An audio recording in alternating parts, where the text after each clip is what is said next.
પ્રતીક સમાન ઐતિહાસિક તાજિયા જુલુસમાં ખૂબ જ મોટી સંખ્યામાં શ્રદ્ધાળુઓ ઉમટી પડ્યા।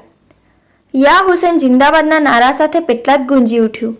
પેટલાદમાં મોહરમ પર્વ નિમિત્તે ઠેર ઠેર ઉજવણી કરવામાં આવી હતી। ખલીફા ચોક, પઠાણવાડા, તાઈવાડા, છાલકીવાડા જેવા અનેક વિસ્તારોમાં જરી બેસાડવામાં આવી હતી। કોઈ અનિચ્છનીય બનાવ ન બને તેને ધ્યાનમાં રાખી પેટલાદ શહેર પોલીસ દ્વારા ચુસ્ત બંદોબસ્ત ગોઠવવામાં આવ્યો હતો। જ્યારે ઇમામ હુસેનની યાદમાં પ્રસાદી આપવામાં આવી।